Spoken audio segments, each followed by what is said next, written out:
Teman-teman, ini detik-detik, ini mobil jenazah Bapak Gembala kita Pak Yakub Nahwai.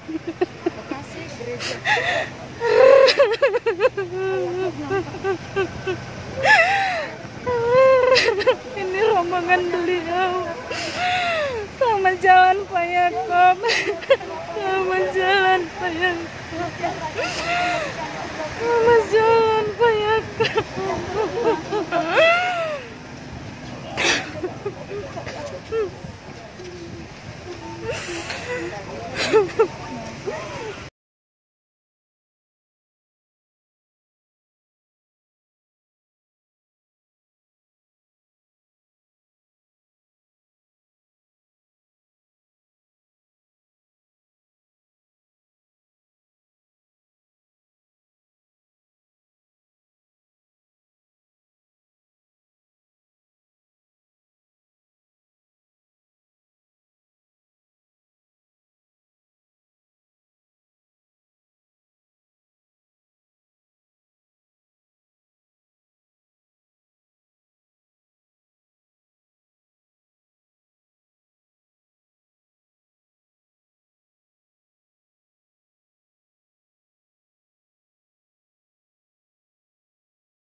Minuman keras dan berjudi, sehingga ada harta yang ada pun habis untuk minuman kerasnya dan juga untuk berjudi, sehingga dalam kekurangan semacam itu kami tidak bisa berbuat banyak dan saya harus dibesarkan dan bersekolah dengan sampai kepada SMP. Dan di SMP itu kakak saya menulis surat untuk memanggil saya berangkat ke Jakarta, karena raport yang saya dapat saya sudah kirim ke Jakarta untuk minta buku tulis, pensil dan sebagainya. Dan kakak saya runding dengan istrinya untuk memanggil saya ke Jakarta, karena ya dia beranggapan bahwa saya cukup pintar, sehingga anak pintar ini tidak perlu berada di kampung tapi harus pindah ke Jakarta.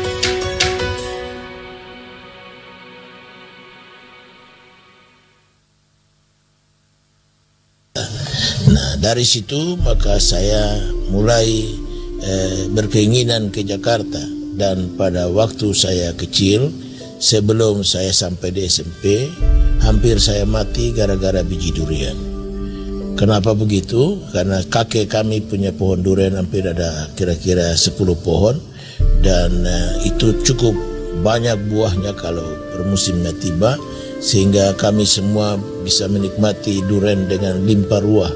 Dan kami hidup dari situ. Kadang-kala kami coba makan singkong dengan durian, dan bijinya pun kami asapkan di tungku supaya bisa dia kering dan bisa bermanfaat untuk lain kesempatan.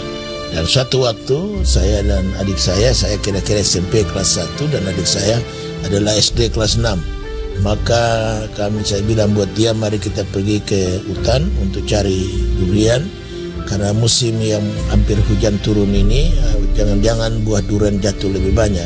Dan kami lagi asik makan durian yang jatuh dari pohon, dan juga bekas orang makan, biji-bijinya kami kumpulkan, kami cucikan di air, dan kami lupa bahwa pada waktu itu musim hujan sedang turun di gunung, dan air kirimannya lewat di muka kami berdua dan sangat deras, sehingga banjirnya luar biasa menakutkan. Dan kami berdua sudah tunggu air surut, tapi tidak surut-surut, sehingga sudah hampir jam 6 sore. Dan jam 6 di kampung kan sudah gelap gulita, dan bunyi desis ular dan binatang-binatang lain sudah mulai menakutkan. Dan sampai berapa lama kami harus menunggu? Maka saya katakan kepada adik saya, mari kita menyeberang saja. Namun sebelum menyeberang kita berdoa dulu. Dan setelah berdoa selesai, maka kami berdua gandengan tangan dan taruhkan kaki di air. Dan begitu taruh kaki di air, dasar tidak ada karena air deras, sehingga kami berdua terpelanting, timbul tenggelam di dalam air itu. Dan begitu badan kami terbentur batu-batu, tetapi Tuhan bermaksud lain, sehingga ada pohon yang tumbang yang dia punya batangnya itu menghadang sungai itu, sehingga kami berdua tertahan dan kami berdua semampu buatan kami pelan-pelan lewat batang kayu itu dan sampai ke seberang sungai. Dan kami dengan linangan air mata menangis. Papa dan mama sudah bingung di rumah. Orang-orang kampung sudah disebut bahwa anak kami berdua hilang, mungkin di air atau apa. Maka mereka sudah bawa obor untuk mencari kami. Tapi tiba-tiba kami muncul dan kami sangat bersuka cita karena selamat oleh pertolongan Tuhan. Nah, dengan demikian maka saya tahu bahwa Tuhan punya maksud dengan saya. Nah, karena itu maksud Tuhan ini berjalan terus sehingga saya dipanggil. Panggilan Tuhan itu luar biasa, hanya melalui studi klub yang dimana karena di kampung lampu tidak ada, listrik tidak ada, hanya di rumah-rumah guru dan rumah-rumah pegawai negeri ada lampu strongken. Dan di sana kami kumpul dan akhirnya saya datang terlambat. Saya melihat kawan-kawan saya berebutan sebuah buku. Karena buku itu berisikan tanggal lahir seseorang dan ayat Alkitab di belakangnya. Maka saya bilang, tolong lihat tanggal lahir saya, ayatnya apa? Maka ayat yang dapatkanlah Roma 10 ayat 9 mulai dan seterusnya, yang mengatakan bahwa tiap-tiap orang yang menyeru nama Tuhan akan selamat. Tapi bagaimana dia bisa menyeru nama Tuhan kalau dia belum pernah mendengarnya? Dan bagaimana dia bisa mendengar kalau tidak ada orang yang memberitakannya? Lalu terakhirnya ayatnya berkata, betapa elok tapak kaki orang yang memberitakan kabar selamat. Mereka yang membawa kabar baik. Ayat-ayat yang sederhana ini dan luar biasa ini menggugah saya, sehingga saya tanpa sadar menjawab pertanyaan yang berkata, siapakah yang akan memberitakan nama itu untuk supaya orang bisa mendengarkan nama, yaitu Yesus Kristus. Maka saya berkata, biarlah saya yang memberitakannya. Hari itu saya sudah tidak bisa tidur lagi karena panggilan itu begitu bergelora dalam batin saya. Dan saya berlari dengan kalimat kampung berkata, mama beta mau jadi pendeta. Jadi lari terus sampai ke rumah, dan di rumah saya gedor-gedor pintu. Mama pikir saya hinggap roh yang lain, maka mau bilang duduk. Ada apa, Nyong? Nyong duduk dulu. Pergi ambil air, saya bilang, mama beta usah minum, beta mau jadi pendeta. Maksudnya apa tanggapan mama kalau saya jadi pendeta? Mama senang kalau Nyong jadi pendeta. Karena itu yang mama de papa sembayang minta supaya salah satu ketumpung anak-anak Tuhan Allah pilih jadi pendeta. Mama senang pas sekali. Dangkele mama. Dan dia berkata, mama bangga kalau mama punya anak jadi pendeta. Nah, saya reda dan saya sangat bersyukur. Saya peluk mama saya dan saya menangis di atas pangkuan ini. Saya yakin bahwa mama saya menyetujui saya harus jadi pendeta. Nah, panggilan ini dia hilang oleh karena saya dipanggil ke Jakarta. Maka tahun 63 bulan Agustus saya tiba di Jakarta dan saya tinggal di kompleks Amskebo di Jalan Abdurrahman Saleh, Jalan Kuini, Jakarta Pusat. Dan saya tinggal, kakak saya pelaut, dia belayar 4 bulan. Kadang-kala pulang ke rumah hanya cuma seminggu, paling banyak 10 hari. Sudah gitu berangkat lagi 4 bulan. Jadi semua pekerjaan dapur, pekerjaan apa semua saya harus mengerjakannya. Mencuci, memasak, menyetrika, dan membereskan rumah, mengepel, belanja ke pasar, dan juga mengurus anak-anaknya yang masih kecil. Jadi saya sangat menderita pergi ke sekolah jalan kaki karena saya tidak dikasih ongkos. Nah, dalam waktu saya sedang sekolah itu di SMA negeri ini, saya sangat begitu lelah karena harus masak, cuci, ke sekolah jalan kaki bolak-balik. Kakak ipar saya mengambil popoknya, kelihatan melembab Dia berteriak tengah malam, hampir jam 12 lewat itu. Dia suruh saya bangun untuk setrika. Saya bangun dengan capek dan saya ambil setrika, saya kembali tertidur. Dan dalam tertidurnya saya dengar suara, "Yakob, setelah SMA ini kamu mau kemana?" Saya pikir kakak saya pulang belayar. Saya bangun, saya kaget, saya lihat pintu-pintu tetap terkunci. Saya kaget, ini suara siapa? Saya duduk merenung suara itu. Tapi itulah panggilan Tuhan yang kedua bagi saya untuk mengingatkan panggilan pertama di kampung.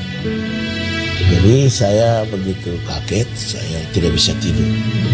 Sampai pagi saya bangun dan mengerjakan pekerjaan rutin, masak bubur buat keponakan-keponakan saya, menepel rumah, dan saya berangkat ke sekolah tanpa makan, jalan kaki.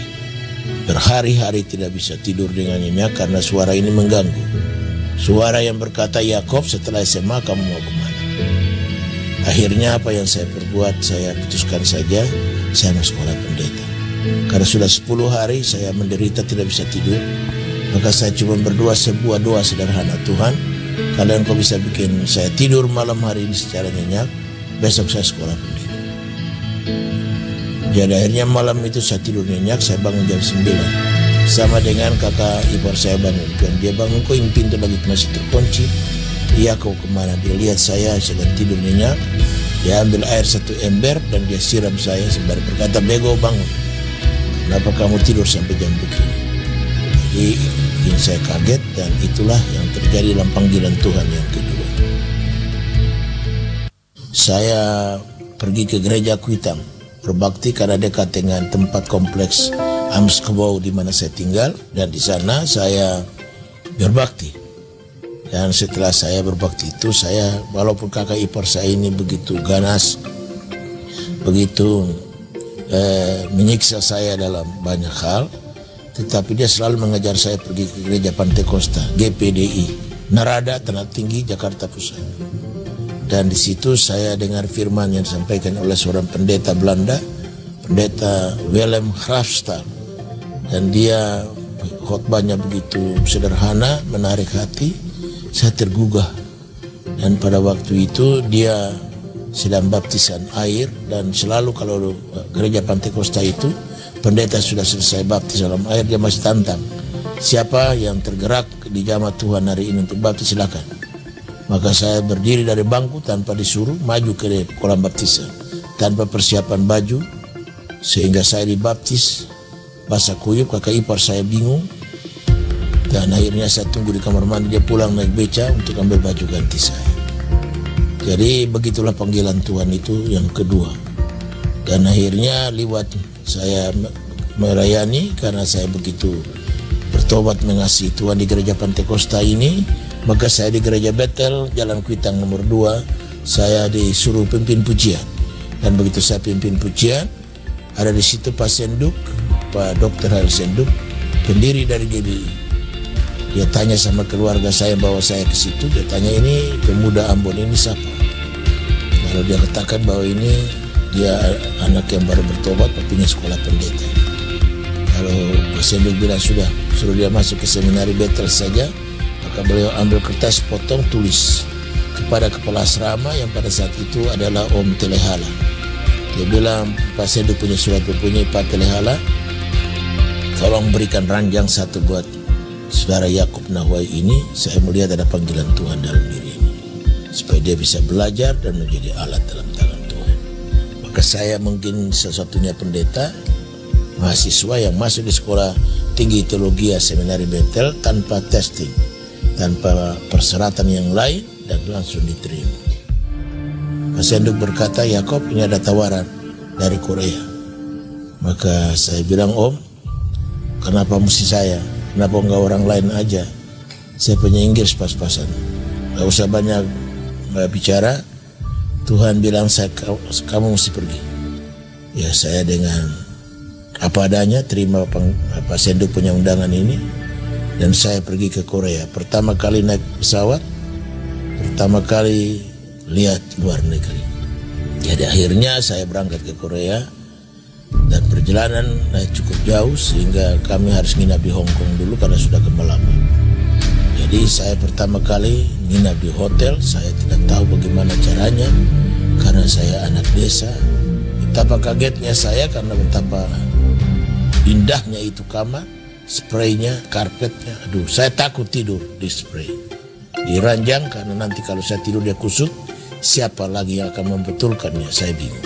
Saya tidur karpet daripada cari masalah.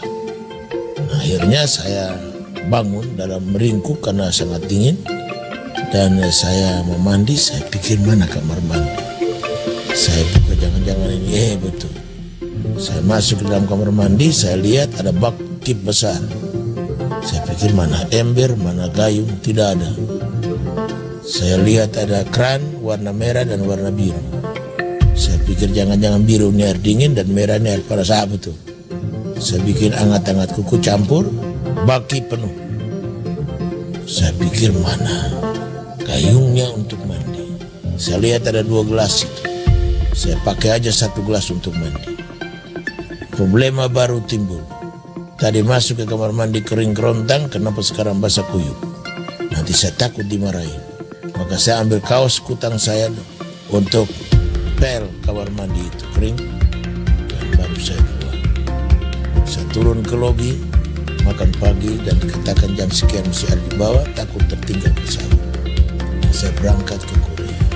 Itulah pertama kali saya pergi ke Korea, dan di Korea pada tahun 75 itu saya jumpa dengan Pak Sarwo ini, mertua dari Bapak Presiden, mantan Presiden SBY, karena beliau jadi duta besar Indonesia pertama kali untuk Korea Selatan. Dan selama di Korea saya 3 tahun belajar, menyandang oleh pertolongan Tuhan gelar MA dalam misi dan pertumbuhan gereja. Dan saya kembali lalu tempatkan Pak Senduk di Seminari Betel, dan saya tinggal di sana ada beberapa tahun dan tetap membantu beliau untuk mengembalakan jemaat GBI Kuitang. Jemaat begitu berkembang dalam jumlah ratusan, mendekat 1000-an, bahkan 2 kali kebaktian, 3 kali kebaktian, dan akhirnya mau 4 kali kebaktian. Ruangan sudah tidak mungkin. Saya pindah ke Raden Saleh 28, samping rumah sakit Cikini, dan di sana dia bertambah-tambah jemaat ini sampai ribuan orang.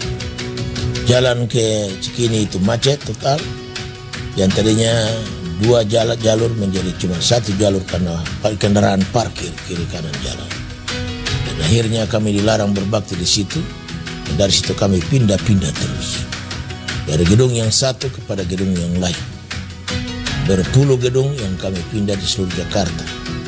Dan akhirnya Tuhan buka jalan sampai kami terakhir di ASMK, gedung ASMK, dan akhirnya kami dapat tanah di sini. Dan akhirnya oleh pertolongan Tuhan, oleh Bapak Pak Pahat, beliau punya pangkat adalah bagian Direktur Ortala, Organisasi dan Tata Letak di Jakarta Utara. Dan lewat beliau kami dapatkan sebidang tanah di sini, lewat Pak Haji Jairani Zain. Dan akhirnya kami bisa bangun gereja, dan dari gereja kami bebaskan tanah di sebelah, dan akhirnya kami bangun gereja besar seperti ini. Makan waktu 7 tahun pembangunan, dan dia merupakan gereja terbesar Jakarta dengan kapasitas 10.000 tempat duduk. Dan ada juga kami bebaskan tanah lagi di sebelah itu Taman Doa, dan berbagai kegiatan lainnya yang kami dirikan. Lembaga Bantuan Hukum Orsaron yang sekarang dipimpin oleh Abang Hotmas Sitompul, Dr. Hotmas Sitompul SHM HUM, dan kami juga membangun klinik. Kami juga punya berbagai kegiatan antara lain Sekolah Tinggi Teologi Orsaron Lampung Utara.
di awan, tetap tinggi.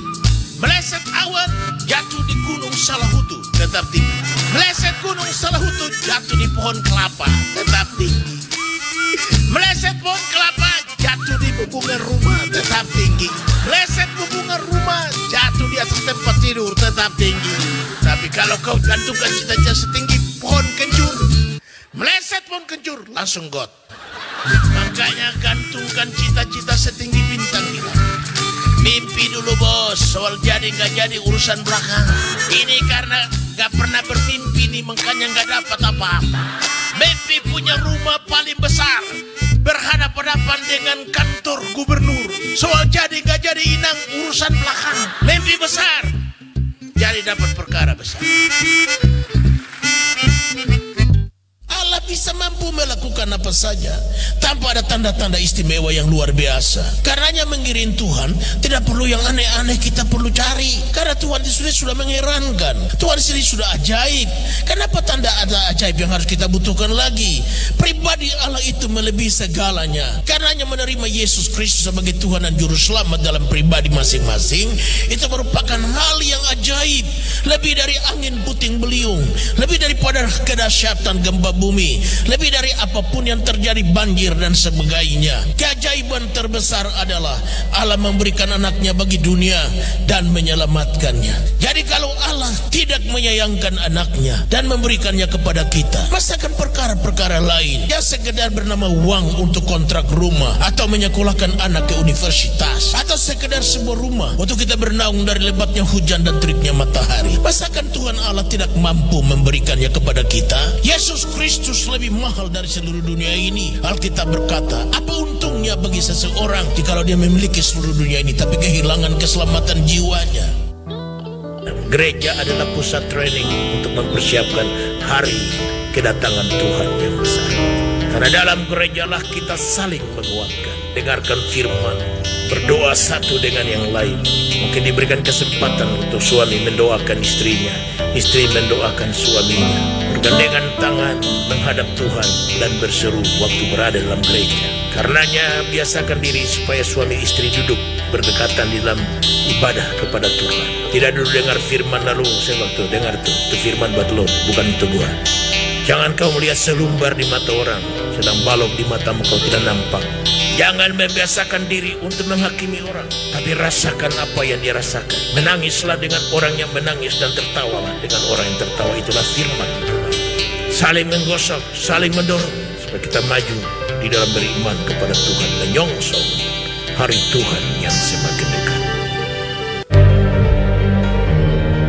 Allah memanggil kita dengan caranya sendiri. Dia menemukan kita pada waktu kita sesat. Dia menemukan kita waktu kita belum menemukan jalan. Dia menemukan kita waktu kita meraba-raba, menemukan jalan menuju ke surga. Dan pepatah mengatakan banyak jalan ke Roma. Roma dan surga tidak sama. Di Roma ada tangisan dan air mata, tetapi di surga air mata disapu dan dikeringkan. Di Roma ada penyakit, tetapi di surga Yesus tabib yang heran, menyembuhkan segala sakit penyakit. Adakah di antara kamu seorang bapa yang jika anaknya meminta roti memberinya batu, meminta ikan memberinya ular, meminta telur memberinya kalajengking?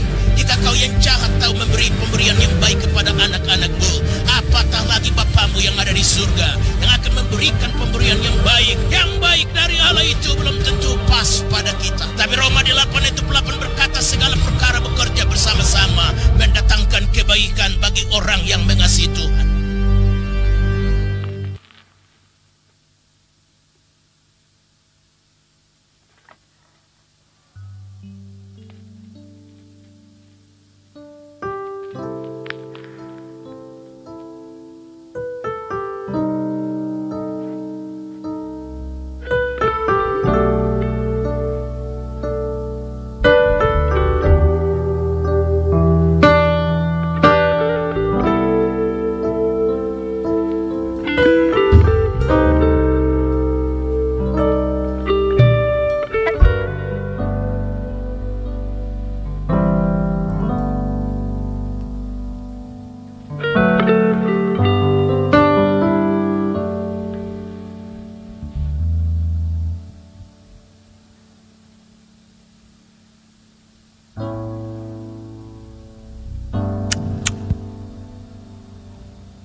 Shalom Bapak Ibu Jemaat terkasih dimanapun berada. Malam hari ini kita akan melaksanakan atau mengikuti ibadah penghiburan sekaligus mengenang kehidupan dari ayah, opa, mentor, Bapak Rohani dan Gembala terkasih Pendeta Dr. Yakob Nahuai MA. Kita percaya bahwa kematian adalah akhir dari hidup di dunia ini sekaligus awal menyongsong kehidupan kekal bersama Bapa di sorga. Dengan segala hormat saya jemput kita semua bangkit berdiri. Kita menaikkan satu buah pujian. Semua baik.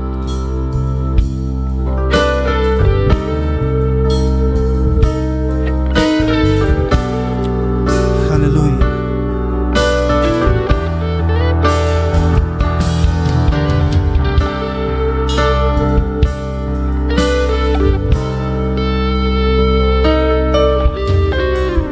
Sama kita angkat pujian ini. Katakan, dari semula telah kau tetapkan.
Jadikan hidupku, kau jadikan hidupku.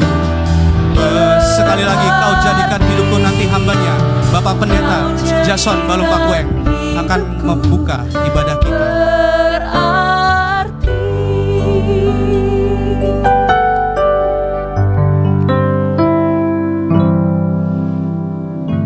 Dengan apa kami bisa membalas semua kebaikan Tuhan?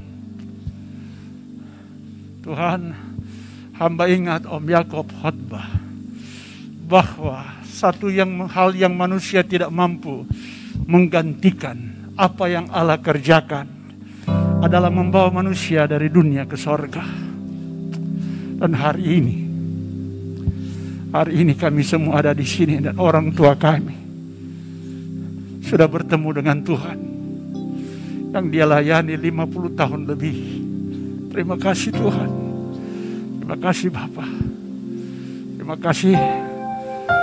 Tidak ada yang bisa kami katakan lagi, tapi membuktikan Engkau Allah besar, dahsyat, ajaib, dan luar biasa. Sekarang Tuhan, ibadah malam penghiburan, karena Engkau sudah panggil hamba-Mu,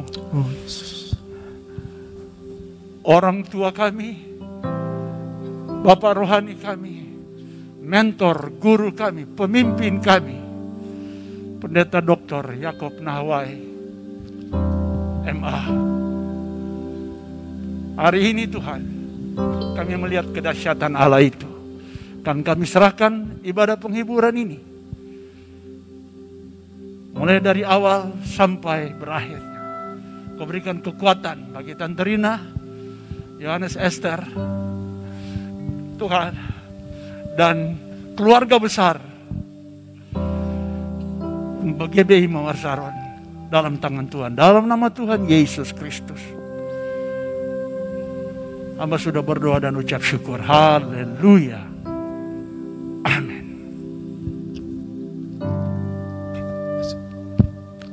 Silakan duduk kembali, Bapak Ibu jemaat terkasih dalam Tuhan. Kita mau tetap dalam hadirat Tuhan. Kita mau angkat satu buah pujian, Hati Hamba.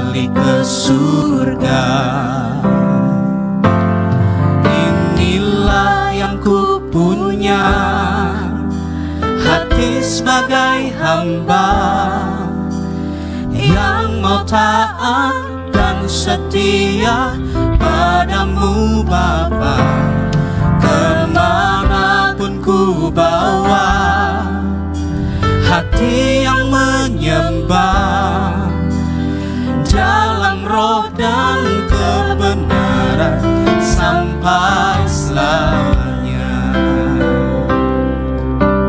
Segenap hati kita angkat pujian dari awal. Ku tak membawa apapun juga saat ku datang ke dunia. Ku tinggal semua pada akhirnya saat ku kembali ke surga. Inilah yang ku punya, inilah yang ku punya, hati sebagai hamba yang mau taat dan setia padamu Bapa, kemanapun ku bawa, hati yang menyembah dalam roh dan kebenaran sampai selamanya. inilah yang kami punya Tuhan, inilah yang ku punya, hati sebagai hamba yang mau taat dan setia padamu Bapa, kemanapun ku bawa, hati yang menyembah dalam roh dan kebenaran. segala hormat saya jemput kita selalu bangkit berdiri jemaat Tuhan. Sekali lagi kita katakan pujian ini. Inilah yang ku punya, hati sebagai hamba yang mau taat dan setia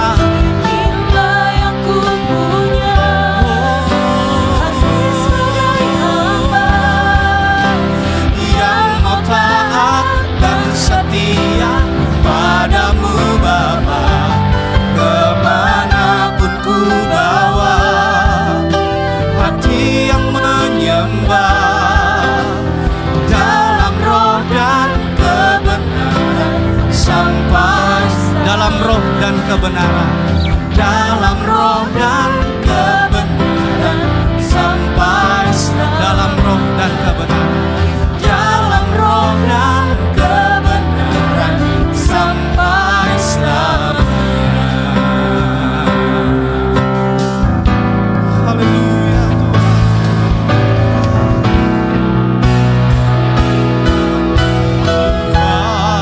Aku pun memujimu, Sama-sama sungguh besar Kau Allahku. Maka jiwaku pun memuji, sungguh besar Kau Allahku. Jiwaku pun memujimu, sungguh besar Kau Tuhan. Haleluya. Maka jiwa kami memujimu Tuhan. Sungguh besar. Sekali lagi, maka jiwaku pun memujimu.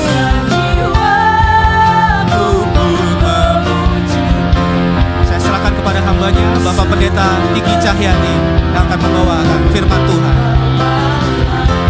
Maka jiwaku pun memujimu Tuhan.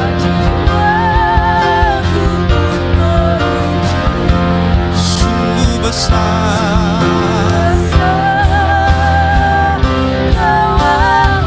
sungguh besar Kau Allah.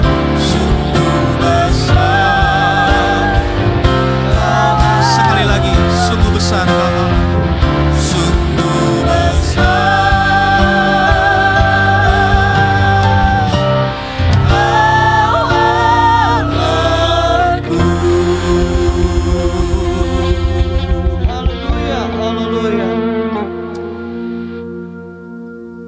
Dalam kesempatan ini Tuhan, kami tetap memuji, membesarkan nama-Mu.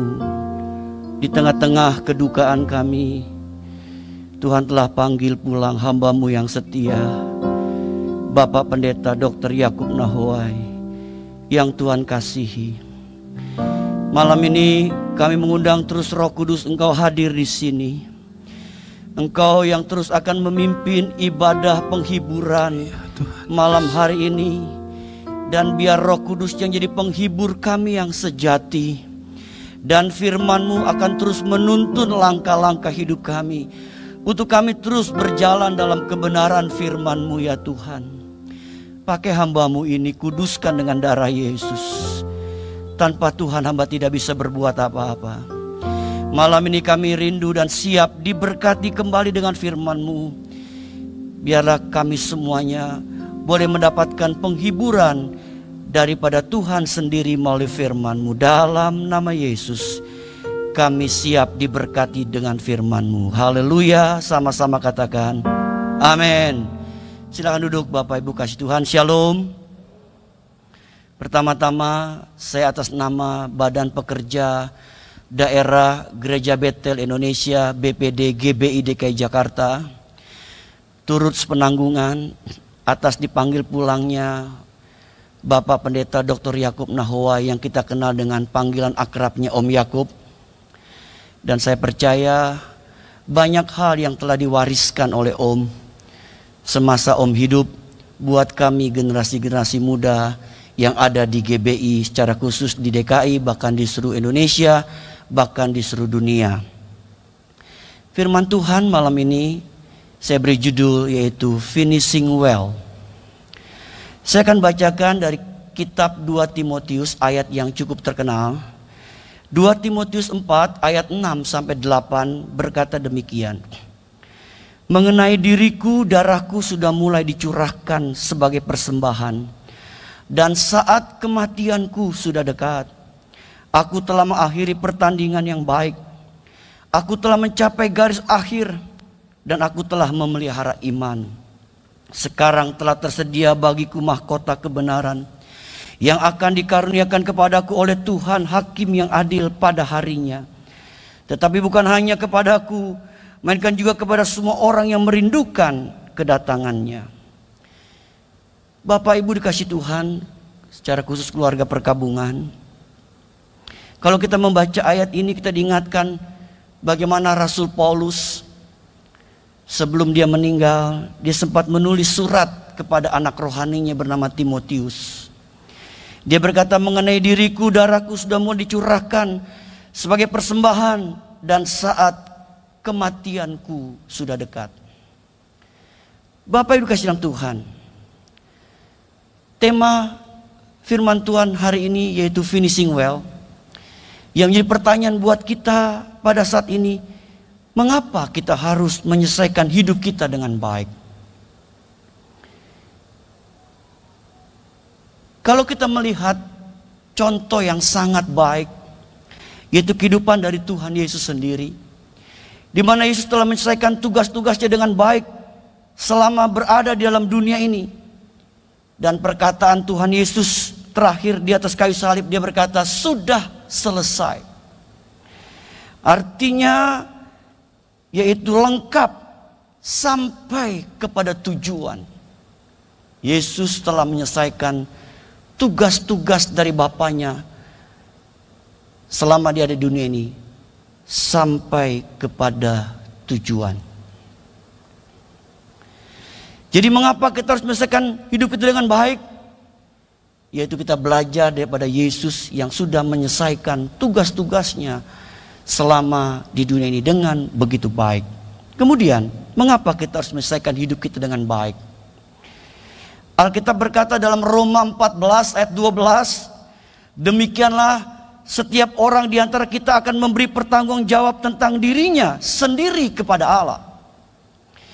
Jadi Bapak Ibu Kristus Tuhan, mengapa kita harus menyelesaikan hidup kita dengan baik?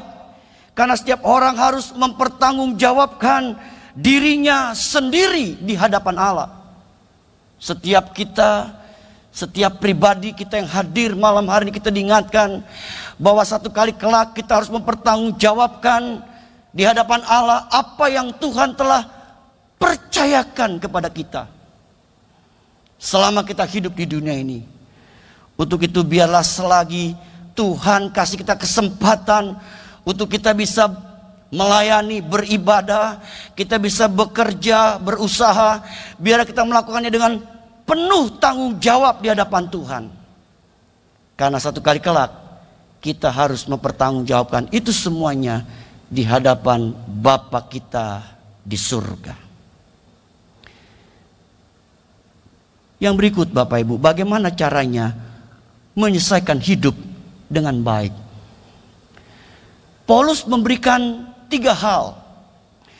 Di dalam 2 Timotius 4 ayat 7 ada 3 hal yang kita akan lihat. Yang pertama, Paulus berkata, aku telah mengakhiri pertandingan yang baik.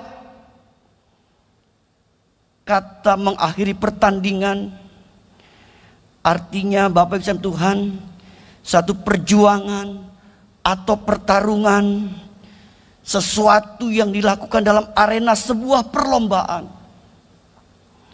Kemudian kata baik di sini yaitu excellent. Ada kata excellent Bapak Ibu. Jadi kita harus berjuang atau bertarung dalam kehidupan dan mengakhirinya dengan sebaik mungkin. Saya percaya Om Yakub telah mengakhiri perjuangan pertarungan hidupnya dengan baik. Kalau tadi pagi dia dipanggil oleh Tuhan, dan saya percaya Om Yakub telah mengakhiri pertandingan hidupnya dengan baik. Dan saya percaya Bapak Ibu, karena banyak hal yang telah dia lakukan, dia perbuat selama hampir 50 tahun lebih dalam ia melayani pekerjaan Tuhan. Dan sampai tadi pagi ketika dipanggil Tuhan, Pak Yakub tetap bisa mengakhiri dengan sebaik mungkin. Bapak Ibu Tuhan, biar kita juga mau Bapak Ibu terus berjuang, bertarung dalam kehidupan yang kita masih jalani ini. Dan biar kita rindu, kita mengakhirinya dengan sebaik mungkin. Yang kedua, bagaimana caranya kita menyelesaikan hidup dengan baik? Paulus mengajarkan mencapai garis akhir. Kata garis akhir dari bahasa aslinya artinya sampai kepada tujuan akhir. Kita harus menyelesaikannya sampai tuntas. Bapak Ibu dikasih Tuhan, kepercayaan yang Tuhan berikan buat hidup kita, kita harus menyelesaikannya sampai tuntas. Saya teringat Bapak Ibu, tahun yang lalu ada seorang pilot Amerika bernama Joycelyn. Tanggal 12 Mei pesawatnya jatuh di Danau Sentani. Dia telah melakukan tugasnya dengan sebaik mungkin. Saat itu dia sedang membawa perlengkapan, yaitu vitamin, baju APD. Dia sedang membawa keperluan-keperluan untuk menolong orang yang terkena COVID.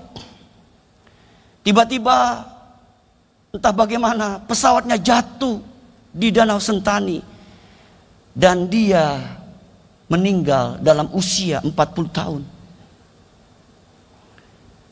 Tapi yang menarik Bapak Ibu, dia telah belajar menyelesaikan tugasnya sampai tuntas. Dia melakukannya sampai tuntas. Banyak orang kehilangan dengan meninggalnya Joycelyn, karena dia adalah seorang pilot yang berani menerbangkan pesawatnya untuk masuk ke tempat-tempat yang sulit dijangkau. Dia membawa para missionary, dia membawa para guru, dia membawa hal-hal yang lain. Dan saat itu dia mengalami kecelakaan. Dan yang menarik adalah dia telah belajar menyelesaikan tugasnya sampai tuntas. Bapak Ibu dikasih Tuhan, mari kepercayaan yang Tuhan masih berikan kepada kita, kita juga harus menyelesaikannya sampai tuntas. Sampai Tuhan Yesus panggil kita kembali pulang ke rumah Bapa di surga. Yang ketiga, bagaimana caranya bisa hidup dengan baik? Paulus berkata kita harus memelihara iman. Di dalam bahasa aslinya Bapak Ibu diartikan memberikan perhatian dengan sungguh-sungguh untuk melakukan kebenaran-kebenaran Allah. Memberikan perhatian dengan sungguh-sungguh untuk melakukan kebenaran-kebenaran Allah. Di sini kita diminta untuk menaruh atau memberikan perhatian dengan sungguh-sungguh untuk apa Bapak Ibu? Untuk melakukan kebenaran-kebenaran Allah, yaitu firman-Nya. Kita wujudkan, kita aplikasikan dalam hidup kita setiap hari. Memberikan perhatian dengan sungguh-sungguh untuk melakukan kebenaran-kebenaran Allah. Bapak Ibu Tuhan, memang tidak mudah. Kadang-kala kita harus memberikan perhatian dengan sungguh-sungguh untuk melakukan kebenaran-kebenaran Allah, melakukan firman-Nya. Satu kali saya dikirimin oleh seorang hamba Tuhan tentang seorang teolog bernama Matthew Henry. Dia seorang teolog yang satu kali dia dihadang oleh perampok. Ketika dia sedang berjalan, dia dihadang oleh seorang perampok. Kemudian di dalam buku hariannya menulis, aku ingin berterima kasih kepada Tuhan. Pertama, karena aku tidak pernah dirampok sebelumnya. Yang kedua, dia berkata, karena orang-orang itu hanya mengambil dompetku dan bukan nyawaku. Yang ketiga, dia katakan, karena saya adalah korban yang dirampok, bukan orang yang merampok. Matthew Henry mengatakan, melakukan kehendak Allah, melakukan firman Allah jauh lebih penting daripada apa yang terjadi pada diriku. Dia mengatakan, melakukan kehendak Allah, melakukan kebenaran firman Allah jauh lebih penting dari apa yang terjadi pada diriku. Bapak Ibu dikasih Tuhan, biarlah malam hari ini kita terus mau memberikan perhatian dengan sungguh-sungguh untuk melakukan kebenaran Allah. Yang ketiga, yang terakhir, dampak menyelesaikan hidup dengan baik. Alkitab berkata, ayat yang tadi kita baca, kita mendapat mahkota kebenaran. Mendapat mahkota kebenaran. Mahkota kebenaran dapat berbicara mengenai upah yang kita dapat dari Tuhan ketika kita hidup memelihara kebenaran Allah. Bapak Ibu dikasih Tuhan, saya percaya Om Yakub akan mendapat upah yang Tuhan akan berikan kepada dia. Karena beliau semasa hidupnya telah belajar terus untuk melakukan atau memelihara kebenaran Allah. Kebenaran firman Allah di dalam kehidupannya. Yang terakhir, dampak menyelesaikan hidup dengan baik. Hidup kita menjadi berkat. Tidak yang lebih indah kalau hidup kita ini bisa jadi berkat, Bapak Ibu. Jadi berkat buat banyak orang. Saya juga percaya dan yakin Om Yakub semasa hidupnya sudah menjadi berkat bagi banyak orang. Banyak anak-anak rohaninya yang ada, baik di Indonesia maupun di luar negeri. Itu menandakan Om Yakub sudah menjadi berkat bagi banyak orang semasa hidupnya. Bapak Ibu dikasih Tuhan, biarlah semasa hidup kita mau belajar terus. Hidup kita boleh jadi berkat buat kemuliaan bagi nama Tuhan. Bapak Ibu, saya tutup dengan satu kisah. Bapak Ibu pernah mendengar seorang tokoh komedian terkenal bernama Charlie Chaplin. Satu kali Charlie Chaplin, waktu dia masih kecil, dia sedang diajak oleh ayahnya untuk nonton sebuah sirkus. Ketika sedang mengantri di loket untuk beli karcis, di depan ayahnya ada seorang bapak dengan 4 anaknya, 4 atau 5 anaknya. Ketika sampai di loket, ketika si bapak itu ingin membeli karcis tersebut, ternyata uangnya kurang. Maka si bapak itu jadi pucat karena uangnya kurang. Tapi ayah Charlie Chaplin tahu bahwa orang ini kekurangan uang. Lalu dia ambil uangnya dari kantong, dia jatuhkan. Pas di bawah bapak itu, kemudian dia tepuk pundaknya. Pak, ada uang di bawah. Rupanya bapak itu mengerti isyarat dari ayah Charlie Chaplin. Diambil uang itu, dia bayar tiket, dia nonton masuk sirkus tersebut, nonton sirkus tersebut. Lalu Charlie Chaplin bertanya sama ayahnya, "Ayah, bagaimana dengan kita?" Lalu ayah berkata, "Nak, kita pulang, nak." "Kenapa kita pulang?" "Uang yang tadi saya berikan, itu uang ayah. Yang harusnya beli tiket, tapi ayah berikan kepada orang itu." Lalu Charlie Chaplin berkata, "Itu adalah pengalaman hidup saya yang berharga, di mana saya ingat ayah saya belajar jadi berkat buat orang lain." Bapak Ibu dikasih Tuhan, saya percaya kita pun semua yang ada di tempat ini, kita rindu hidup kita semua ingin jadi berkat buat nama Tuhan. Sehingga melalui hidup kita, nama Tuhan dipermuliakan. Berbahagialah kita yang mendengar firman Tuhan serta melakukannya. Amin. Akhir kata, selamat jalan Om Yakub. Sampai ketemu di surga yang baka. Tuhan Yesus memberkati kita semua. Kita tundukkan kepala sejenak. kembali kami tertunduk di hadapan-Mu Tuhan. Tuhan yang memberi, Tuhan yang mengambil. Terpujilah nama Tuhan. Hamba berdoa berkati Tante Rina, berkati Pendeta Yohanes Nahwai sekeluarga, berkati juga adik-adiknya, berkati keluarga Om Yakub. Tuhan yang akan menopang hidup mereka. Kayak percaya mereka tidak sendiri, tapi ada Tuhan, ada Roh Kudus yang menopang kehidupan keluarga mereka.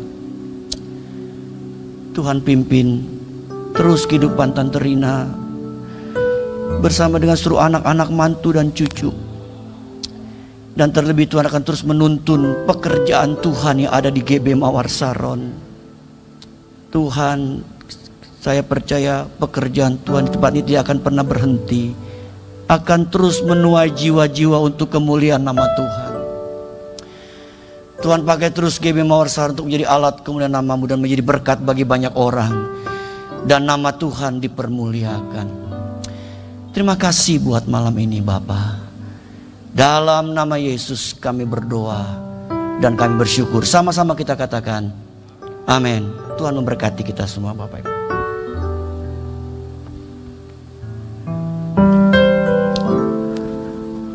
Baik, Bapak Ibu jemaat terkasih, berikutnya kita akan mendengar sepatah dua kata dari perwakilan Persekutuan Gereja-Gereja Pentakosta Indonesia. Kami persilahkan.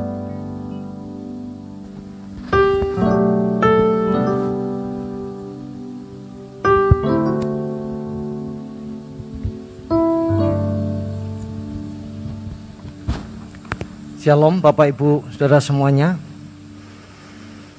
Pertama kami ucapkan turut berempati yang mendalam kepada Tante Rina, pada Pak Yohanes, dan adik-adik dan seluruh keluarga besar dari Om Yakub.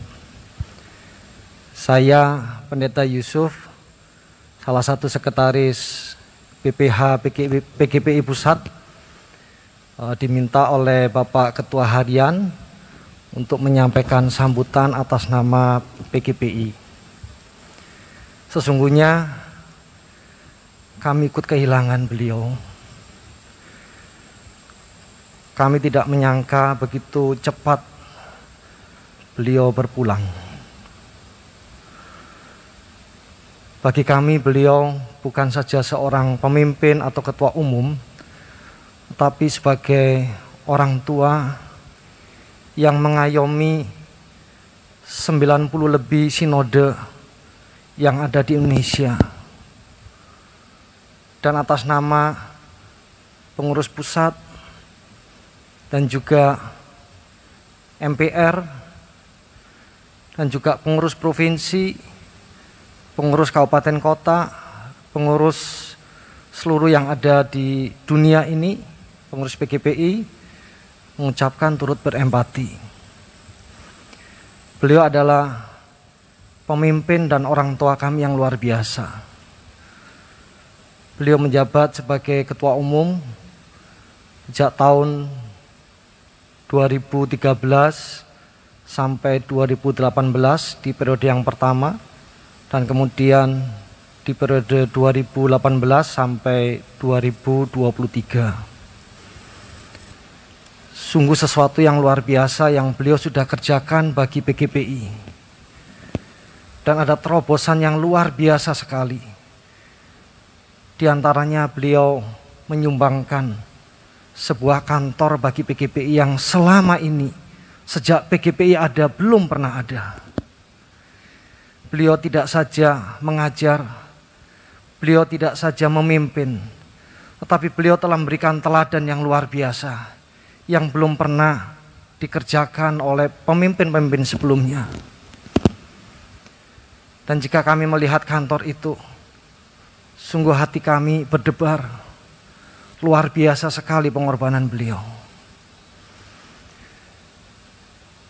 Dan kami melihat beliau yang telah meninggalkan legasi yang luar biasa. Kami akan terus berjuang. Dan secara pribadi, saya melihat beliau orang yang hebat. hebat bukan karena dipakai Tuhan di mana-mana, tetapi justru saya melihat ada satu kerendahan hati yang luar biasa. Beliau orang yang sangat dikenal, tetapi tiba-tiba kepada saya beliau menyampaikan, langsung memanggil, "Hai anakku." Saya kaget. Ini tengah-tengah perkumpulan para pengurus. Semua juga kaget, kenapa Yusuf dipanggil anaknya. Dan beliau sampaikan, Yusuf kan anak kesayangan dari Yakob. Kemudian semua ketawa. Tapi ada yang nyeletuk juga. Berarti Yusuf dapat warisan. Nah, itu yang saya perlu pertegas. Anak yang tidak dapat warisan, tapi dapat warisan rohani. Dan saya melihat bukan saja beliau bergurau, tetapi ada satu yang luar biasa. Seorang yang begitu besar, sangat dikenal, tetapi mau menyentuh orang muda yang masih biasa-biasa. Dan saya percaya kalau mungkin diizinkan hari ini ada banyak anggota dan pengurus PGP yang ingin hadir. Bahkan tadi di banyak grup mereka bertanya boleh hadir atau tidak. Dan mereka ingin hadir. Tapi saat ini mereka ikut menonton streaming. Dan kami bangga kepada Om Yakub. Terakhir kata saya ucapkan selamat jalan Om Yakub. Sampai bertemu di surga. Teladan beliau akan kami contoh. Tuhan berkati.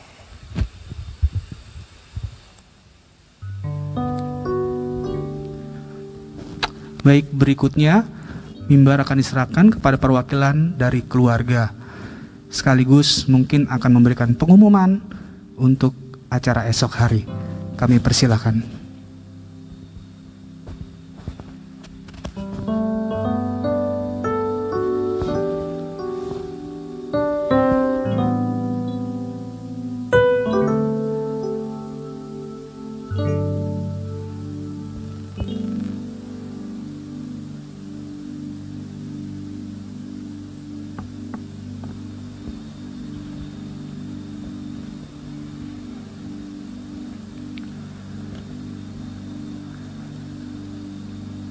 Selamat malam Bapak Ibu, saudara-saudari semuanya sekalian, terima kasih. Malam ini adalah malam yang memang tentu semua tidak menduganya akan terjadi dalam waktu saat ini. Kami dari pihak keluarga pertama-tama ingin mengucapkan terima kasih kepada Bapak Pendeta Kiki Cahyadi, MTH, Om Kiki, terima kasih Om sudah menyempatkan hadir. Terima kasih juga untuk Bapak-Bapak dan Ibu pengurus BPD, Badan Pekerja Daerah DKI Jakarta yang sudah turut juga hadir. Terima kasih juga apabila ada Bapak-Bapak dan Ibu dari pengurus Badan Pekerja Harian BPH. Kebetulan saya juga adalah bagian dari pengurus BPH saat ini, salah satu menjadi dari salah satu ketua departemen yang ada. Kemudian terima kasih juga untuk Bapak Pendeta Yason Balom Papueng yang sudah menyempatkan, tadi beliau telepon saya, beliau dari Bali langsung menyempatkan diri cari tiket untuk sampai ke Jakarta. Terima kasih Om Yason, terima kasih Pak Yusuf menyempatkan hadir juga. Kemudian terima kasih yang sebesar-besarnya untuk Bapak Dirjen Bimas Kristen yang tadi menyempatkan diri mengontak saya langsung ke handphone saya, mengucapkan turut kehilangan dari beliau. Saya mendapatkan informasi beliau besok akan memberikan kata sambutan dalam acara kita yang nanti akan saya umumkan sebentar lagi. Terima kasih juga untuk jajaran kepolisian dan TNI tingkat Jakarta Utara sampai kepada Kecamatan Kelapa Gading yang sudah mengirimkan bantuan. Mohon maaf Bapak Ibu apabila tadi ada yang masuk ke gedung ini sempat harus protokol dari mereka di mana kita harus di swab antigen. Terima kasih, ini kami mendapatkan banyak bantuan dari bapak-bapak aparat terhormat ini dari kepolisian dan TNI tingkat kota dan kecamatan di Kelapa Gading. Kemudian terima kasih juga untuk Dinas Kesehatan dan Satpol PP yang turut membantu kita semua. Tentu jajaran RW dan RT di sekitar kompleks gereja kita ini yang sudah mengizinkan kita boleh mengizinkan jenazah dari Bapak Gembala, founder dari GBI Mawar Saron Jakarta, di gedung yang beliau sudah impikan selama 32 tahun lebih. Kemudian terima kasih juga untuk Bapak Penatua Diaken dari GBI Mawar Saron Jakarta. Terima kasih juga untuk para pelayan dan pejabat gereja. Yang saya tahu mungkin Bapak Ibu pelayan dan pejabat gereja sebagian besar bertanya-tanya kenapa kami diarahkan untuk tidak datang ke tempat ini. Nanti saya akan informasikan. Kemudian terima kasih juga untuk rekan-rekan karyawan sekretariat gereja yang hari ini sesungguhnya mereka masih diwajibkan untuk WFH, work from home. Tetapi karena keadaan seperti ini, mau tidak mau mereka minta untuk datang ke kompleks ini. Terima kasih untuk rekan-rekan semua teman-teman dari karyawan sekretariat gereja, mulai dari teman-teman yang di kantor, yang di lapangan, tim cleaning, tim satpam. Yang terakhir tentu saya mengucapkan terima kasih yang sebesar-besarnya adalah kepada Jemaat GBI Mawar Saron Jakarta. Tanpa Bapak Ibu, saudara-saudari semua Jemaat GBI Mawar Saron Jakarta, Bapak Gembala tidak akan menjadi seorang gembala. Kebanggaan gembala itu adalah dengan memiliki jemaat. Terlepas dari berapa jumlah jemaatnya, tetapi namanya gembala, pasti dia ada jemaat. Harusnya orang yang tidak punya jemaat, harusnya tidak dipanggil gembala. Tetapi Bapak Gembala kita ini, Bapak Ibu jemaat terkasih, saya percaya beliau bukan hanya menjadi gembala bagi Bapak Ibu, saudara-saudari semua, tetapi juga sudah menjadi seperti ayah, seperti om, seperti juga menjadi opa. Dalam ibadah minggu dulu sebelum pandemi, Bapak Ibu semua datang ke gereja, semua merasakan saya mendengar jemaat kita itu selalu memanggilnya dengan Om Yakob. Tadi Pak Kiki selalu menyatakan bahwa telah menyatakan memang panggilan lain dari Bapak Gembala kita adalah Om Yakob. Sampai waktu kecil pun dulu ketika Pak Yakob, waktu saya masih kecil, saya masih tinggal di Petamburan waktu itu. Kalau kita semua biasanya memanggil Om Ho, saya memanggilnya Opa Ho. Opa Ho dulu memberikan garasi mobil beliau di kompleks Petamburan untuk direnovasi sedikit sehingga boleh dijadikan rumah di mana Bapak Gembala dan Ibu Gembala, Bapak Yakob dan Ibu Rina untuk boleh tinggal di sana. Dan pada saat itu memang saya masih TK, saya sempat menikmati sekali kenangan tinggal di tempat tersebut. Dan saya ingat bagaimana dulu waktu saya kecil lari-lari dari lantai 1 sampai ke lantai 4 di kompleks Seminari Bethel. Dan saya juga melihat bagaimana Pak Yakob itu begitu sangat dikenal, dihargai, disayangi, dan semua memanggilnya dengan sebutan Om Yakob. Singkat cerita, Pak Yakob pernah sampai pelayanan waktu itu dengan rombongan grup penyanyi laki-laki yang terdiri dari Bapak Ade Manuhutu, Bapak Yonas Suisa, Bapak Melki Guslau. Lalu rombongan ini pergi ke Belanda sampai pelayanan sekitar 40 hari. Kemudian singkat cerita pulanglah ayah saya ke rumah membawa oleh-oleh dari Belanda.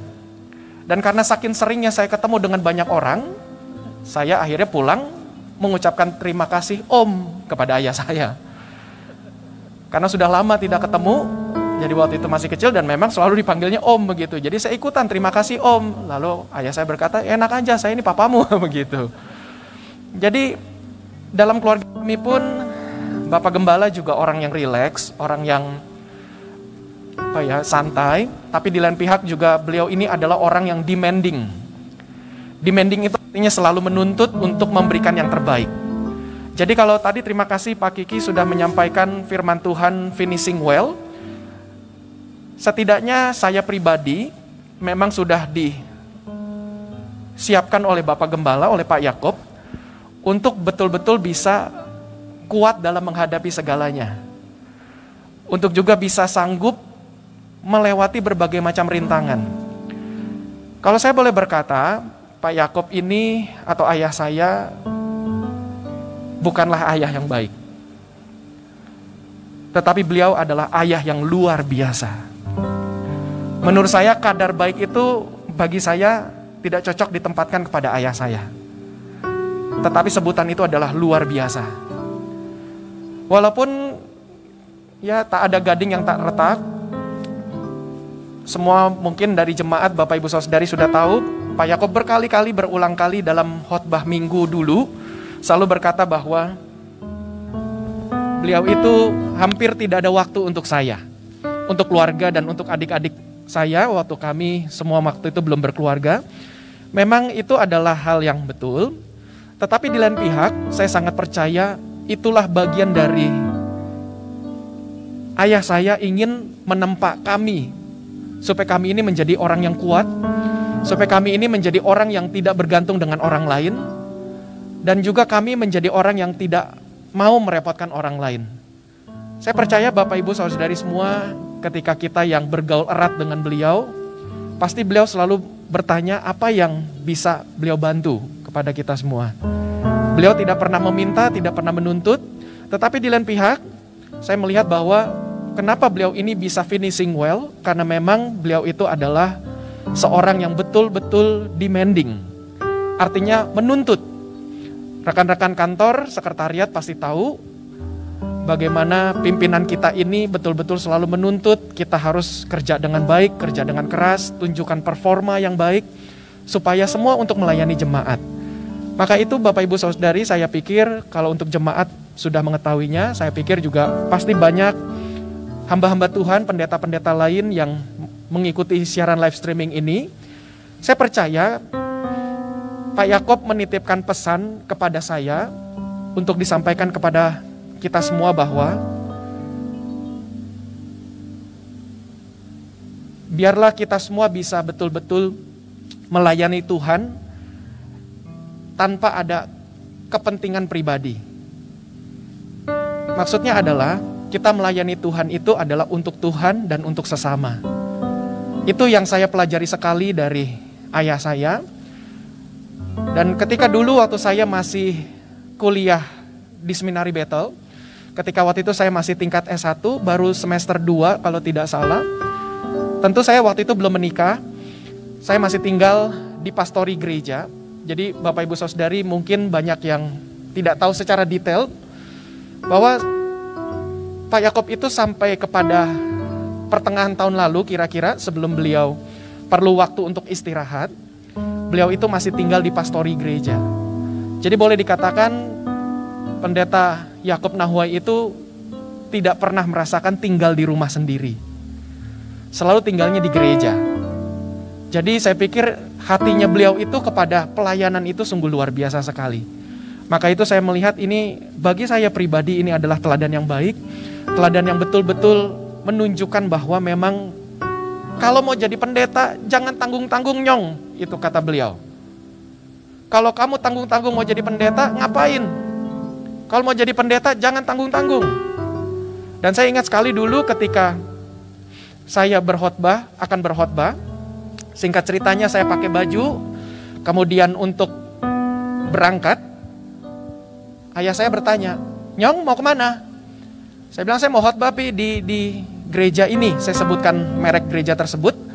Lalu kemudian ayah saya tahu gereja itu di mana. Maaf kata, gereja itu tentu kalau diukur secara gedung, tentu gereja itu dibandingkan dengan gedung yang ayah saya sudah bangun ini atau gereja yang dirintis oleh ayah saya, tentu gereja tersebut masuk dalam hitungan kecil. Maka ayah saya tahu ketika saya akan berkhotbah di sebuah gereja yang tidak besar, ayah saya hanya mengucapkan satu kalimat sederhana yang sampai detik ini, dan saya percaya sampai saya juga kelak nanti akan masuk ke dalam peti seperti itu, akan selalu saya ingat di dalam moto pelayanan pribadi saya. Papa saya berkata, "Nyong, kalau kamu khotbah di depan 200 orang, kualitas khotbahmu harus sama seperti di depan 2000 orang." Kalau melengkapi khotbah tadi, finishing well, saya pikir itu salah satu gambaran kenapa Pak Yakub itu bisa finishing well. Dan tentu saya sebagai anak yang cukup sering ketika saya sudah lulus sarjana teologi, saya selalu mendampingi beliau kemanapun beliau pergi, pelayanan di Jakarta, pelayanan keluar kota, sampai luar pulau, bahkan sampai ke luar negeri kalau memang berkesempatan. Saya betul-betul melihat apakah sama pesan dari ayah saya itu kepada saya, bahwa khotbah di depan 200 orang itu harus sama seperti di depan 2000 orang. Dan ketika saya mendampingi beliau, saya melihat beliau pun tetap menyempatkan diri berkunjung ke gereja-gereja kecil, gereja-gereja menengah, gereja besar juga. Dan saya betul-betul melihat bahwa apa yang beliau pesankan kepada saya itu betul-betul dijalankan. Bukan sekedar hanya omongan saja. Dan ketika beliau berkhotbah di depan orang-orang yang sedikit, saya melihat betul-betul mengeluarkan semua kemampuannya. Dan beliau tidak tahan-tahan. Betul-betul semua dikeluarkan. Bukan berarti beliau siapkan, dan saya ini di belakang layarnya, behind the scene-nya, kalau saya suka mendampingi papa saya pelayanan, ketika kami di mobil, ada driver dari gereja yang nyetir, kami berdua duduk di tengah, saya suka berkata begini, "Pi, Alkitabnya saya pegang dong." Lalu saya ambil Alkitab beliau, dan saya sengaja Alkitab itu saya buka karena saya mau melihat apa catatan khotbahnya untuk nanti yang akan dikhotbahkan.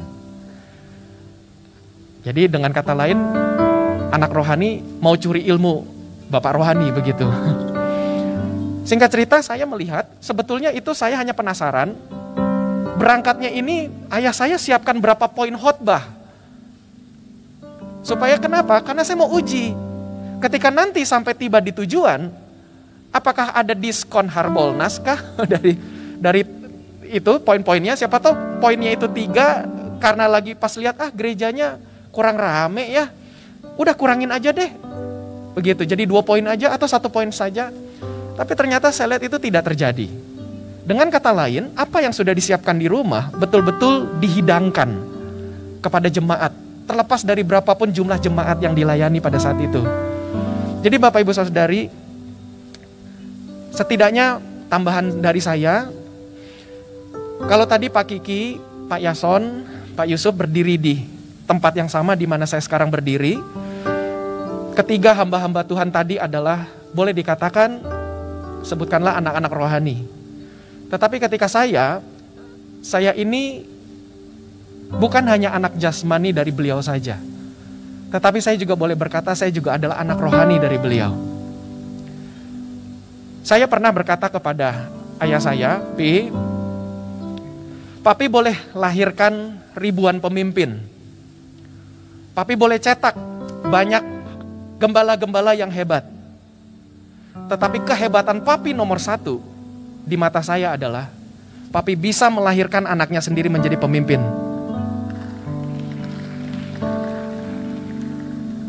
Lalu lucunya papa saya cuman nyengir sebentar doang begitu.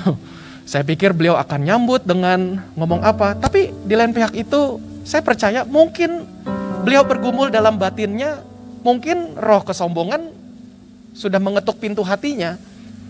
Begitu, mau berbangga diri. Tetapi akhirnya beliau hanya senyum sebentar dan saya tahu beliau sedang bergumul dengan kesombongan diri. Dan beliau berkata semua ini adalah untuk Tuhan.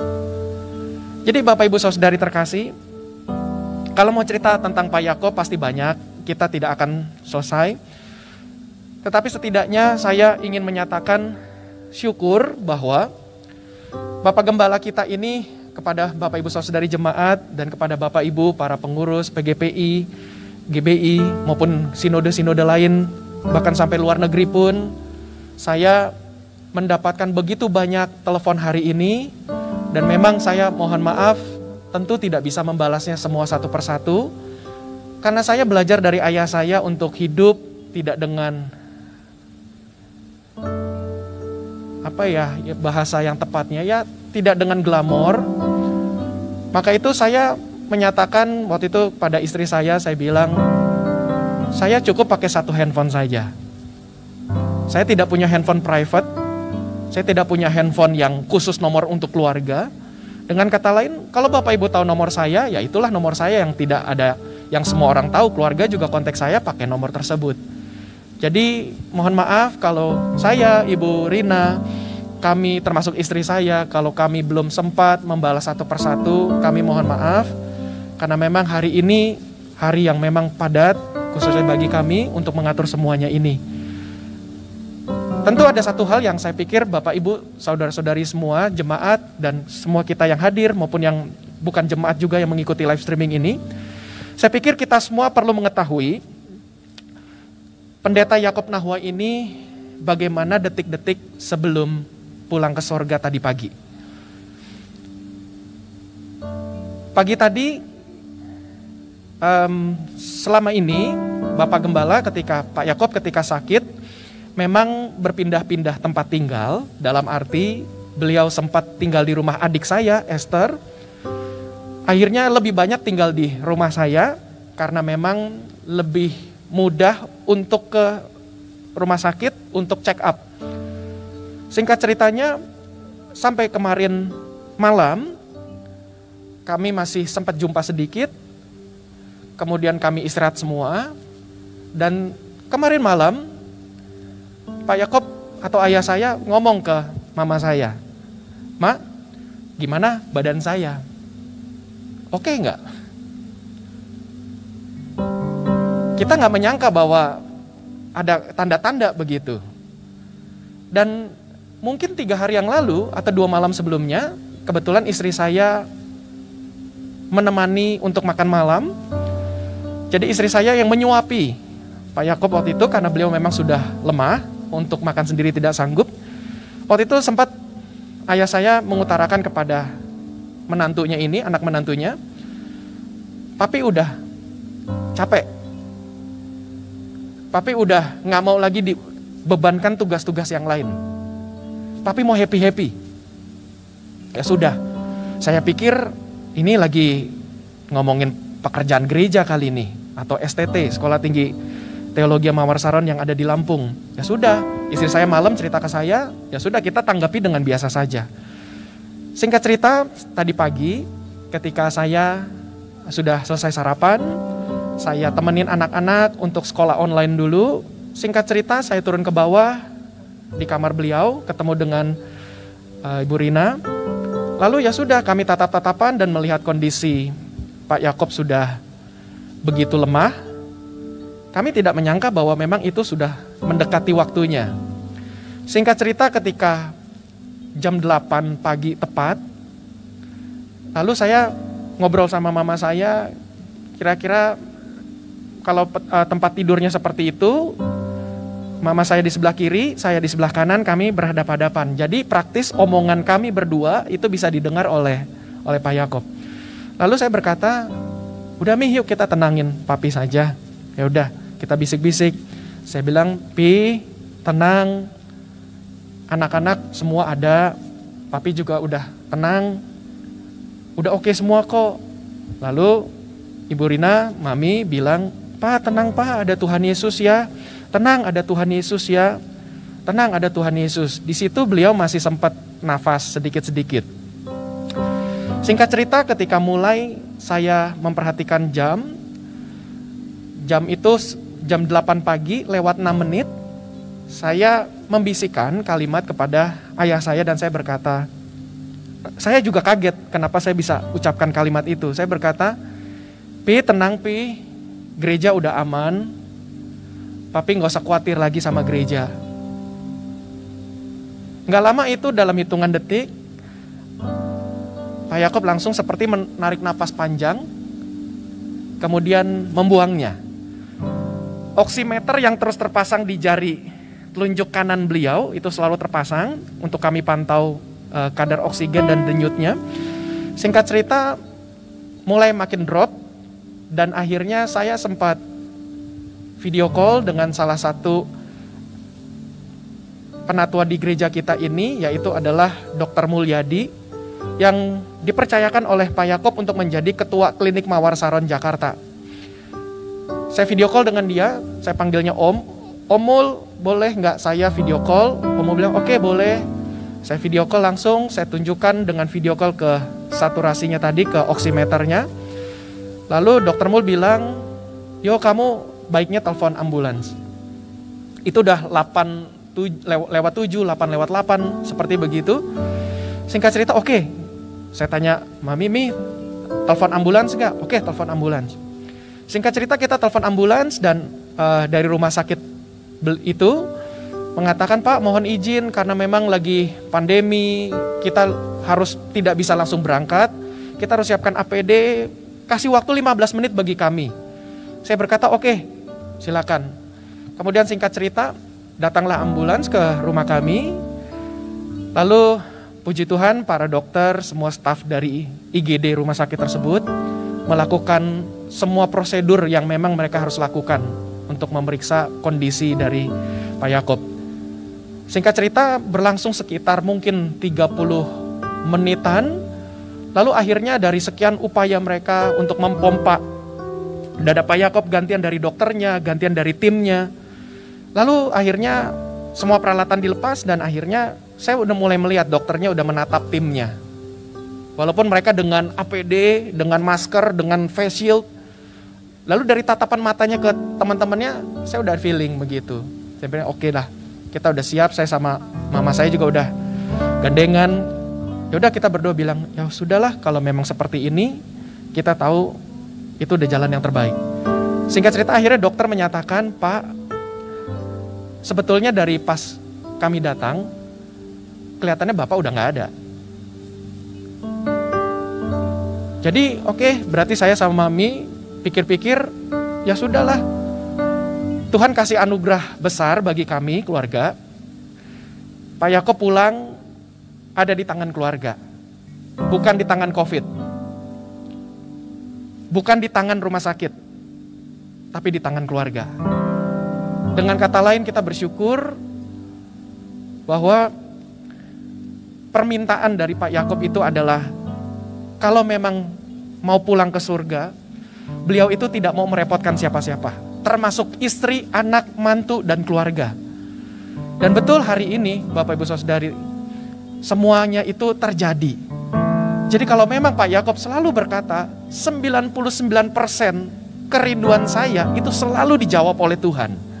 Dan ketika saya melihat di hari terakhir beliau, doa dan harapannya itu dijawab Tuhan.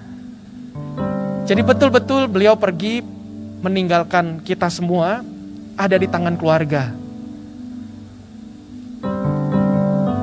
Jadi Bapak Ibu Saudari, saya dan keluarga mohon maaf yang sebesar-besarnya apabila ibadah malam hari ini kita tidak ada pilihan, memang harus dibatasi.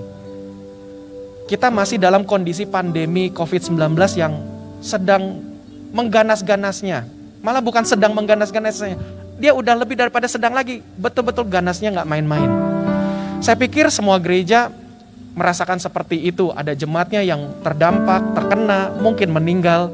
Maka itu, andai kata pun saya dan Ibu Rina tadi berpikir, andai kata pun misalnya Pak Yakob itu masih bisa ngomong, menyatakan permohonan atau permintaan dalam ibadah penghiburan sampai kepada tutup peti, sampai kepada penguburan, tentu requestnya pasti kami keluarga yakin, pasti akan berkata, gak usah repotin banyak orang. Gak usah repotin banyak orang. Itu selalu requestnya.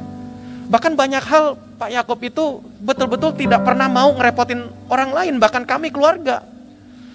Beliau ini adalah seorang laki-laki yang tidak alergi untuk pergi ke dapur. Beliau itu adalah laki-laki yang tidak alergi untuk cuci piring, bahkan masak. Jadi beliau itu bahkan nyuci baju pun beliau juga melakukannya sendiri, tidak pernah mau repotkan orang lain. Jadi melihat hal seperti itu, kami dari keluarga mengambil keputusan, memang Bapak Ibu Saudari mohon supportnya kepada keputusan kami.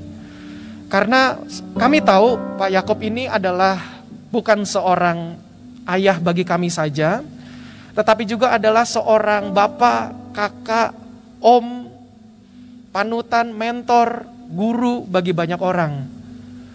Tetapi jangan lupakan juga, kita punya panggilan juga terhadap kota kita, bangsa dan negara kita. di mana kita juga harus tetap mendukung supaya program penghambatan penyebaran COVID-19 ini bisa terjaga. Pasti kita kalau buka selebar-lebarnya Bapak Ibu Saudari, mungkin gedung ini tidak akan cukup. Dan sekaligus saya umumkan juga untuk besok, kami mohon maaf apabila memang saya dan istri dari Pak Yakob, Ibu Rina, kami dan tentu keluarga mengambil keputusan untuk besok adalah lebih baik di masa pandemi ini untuk Pak Yakob segera dikubur. Kalau kami betul-betul rindu, sebetulnya kami tahu Pak Yakob ini bukan milik kami saja keluarga, tetapi milik dari banyak orang. Bahkan juga milik dari pemerintah kita juga. Dengan kata lain, kalau kita memang betul-betul tidak ada pandemi, Bapak Ibu, saya rasa kalau memang ada teknologinya, 1 bulan, 6 bulan pun juga nggak apa-apa deh. Kita adakan supaya semua orang itu bisa datang. Tetapi karena lagi pandemi seperti ini, mau tidak mau kami keluarga pun ada panggilan terhadap negeri kita ini, di mana kita harus sama-sama mendukung pemerintah kita untuk menghambat COVID-19 ini, Bapak Ibu. Bukan karena kita takut, tapi karena kita peduli dengan pemerintah kita. Saya tahu Pak Yakob itu adalah seorang yang betul-betul cinta dengan negeri ini. Mungkin Bapak Ibu belum banyak yang tahu dari bapak-bapak dan ibu, khususnya para gembala misalnya. Sepengetahuan saya pribadi, GBI Mawar Saron Jakarta mungkin yang menjadi pelopor gereja pertama di Indonesia yang mengadakan ibadah ucapan syukur 17 Agustus. Mungkin. Saya bisa saja mungkin terlewat kalau ada gereja lain. Tetapi setidaknya ini sudah dilakukan selama mungkin lebih dari 25 tahun. Melihat dari itu semua, kita bisa menyimpulkan Pak Yakob itu betul-betul cinta dengan negeri ini. Dan saya pasti, kami keluarga yakin, beliau juga tidak mau merepoti negeri ini. Ketika beliau lama-lama ditahan-tahan atau kita tidak batasi orang untuk datang, pasti semua orang akan membludak. Jadi Bapak Ibu yang mengikuti secara live streaming, kami dari pihak keluarga memohon maaf, kalau memang kondisi tidak ada pilihan lain, kita harus adakan seperti ini. Kita tidak bisa lama-lama juga untuk tidak mengubur Pak Yakob. Jadi keluarga sudah mengambil keputusan untuk besok. Seharusnya ibadah kami rencanakan pukul 9 pagi, waktu Indonesia bagian Barat, akan disiarkan juga secara live streaming. Namun tadi kami dapat kabar dari pihak San Diego Hills, lalu mereka memohon supaya karena besok itu padat di pagi hari, boleh tidak kalau Bapak nanti diantarnya tiba di sana sekitar jam 1 siang. Lalu saya berkata dan bicara dengan keluarga, saya berkata oke, ya sudah nggak apa-apa, kita undur saja. Jadi Bapak Ibu Saudari, pengumuman yang sudah dipampang di Facebook page dari gereja kita dan semua media sosial dari GBI Mawar Saron, maka itu ada ralat sedikit. Besok ibadah tutup peti sekaligus pelepasan itu akan dilaksanakan pada pukul 11.00 waktu Indonesia bagian Barat di tempat ini. Secara live streaming tetap diadakan. Jadi Bapak Ibu Saudari, jemaat terkasih, kami mohon maaf yang sebesar-besarnya. Mohon dukungan support kepada kami para keluarga dan juga tentu gereja kita, supaya Bapak Ibu semua tetap mengikuti dari rumah saja. Saya pikir dengan begini, apa yang Pak Yakob selalu sampaikan dulu, itu bisa merema di dalam kehidupan kita. Apa yang kita ratapi sekarang ini adalah hanya jasad dari seorang manusia, yang dalam kitab Ibrani dikatakan manusia akan mati 1 kali saja, kemudian akan dihakimi. Maka kita semua melihat ayat firman itu digenapi. Nah, maka itu yang perlu kita syukuri di lain pihak. Makanya nama acara ini ibadah penghiburan. Kok kenapa penghiburan? Karena tentu bagi iman kita Kristen, yang kita lakukan ini hanya sekedar budaya kita saja dalam kemanusiaan kita. Kita menghormati jenazah yang sudah banyak memberikan peranan dalam kehidupan kita. Tetapi kita semua tentu meyakini dengan iman kita, rohnya Om Yakob, Opa Yakob, rohnya Papi, ini udah bersama dengan Tuhan Yesus. Jadi Bapak Ibu Saudari terkasih jemaat, kita tetap tenang saja dulu. Nanti lokasi kuburan dari Pak Yakob tentu nanti akan kami informasikan. Jadi kedepannya kalau memang Bapak Ibu Saudara-saudari yang ingin berkunjung, silahkan, tentu kami keluarga akan sangat senang sekali. Tetapi karena memang pada kondisi seperti ini, mari saya percaya jemaat GBI Mawar Saron pasti akan mendukung di mana kita harus menghambat penyebaran COVID-19 ini. Terima kasih untuk semuanya, Bapak Ibu Saudari, sekali lagi untuk semua yang hadir, para pimpinan-pimpinan, terima kasih yang sebesar-besarnya. Sekaligus akhir kata saya mewakili keluarga memohon maaf apabila selama Pendeta Dr. Yakob Nahway MA hidup melakukan kesalahan, ucapan yang kurang pas di hati kita semua. Mungkin ada hal-hal yang tidak berkenan. Kami pihak keluarga memohon maaf. Doakan kami supaya kami tetap bisa membawa api semangat dari Pak Yakob. Doakan juga kami para penatua, diaken gereja. Doakan kami juga para pelayan, pejabat, supaya tetap bisa melanjutkan visi dari Pak Yakob. Saya percaya kita semua pasti akan bertemu kembali dengan Pak Yakob. Tentu semua sudah tahu kita tidak ucapkan selamat tinggal, tetapi kita ucapkan selamat malam. Kita akan jumpa lagi. Papi sudah tenang dan Papi sudah berhasil mendidik anak-anak. Semua sudah bisa mandiri, semua sudah bisa besar. Sampai Pak Yakob pun juga Papi udah punya 8 cucu, 4 laki-laki dan 4 perempuan. Jadi sudah genapi. Terima kasih untuk semua yang Papi sudah berikan bagi kita semua. Keluarga, kita akan ketemu lagi. Terima kasih Papi. Terima kasih Bapak Ibu untuk semua kehadiran malam hari ini. Saya kembalikan kepada worship leader untuk kita bisa sama-sama melanjutkan penutupan sesi terakhir.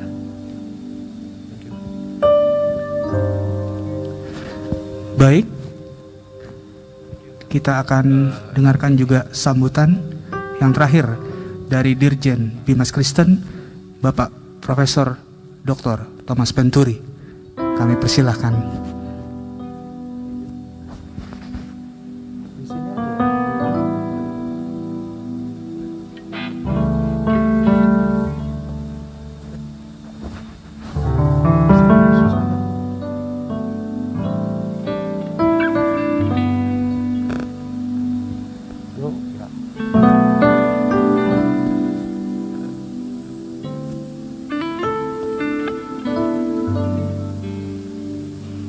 Shalom, selamat malam.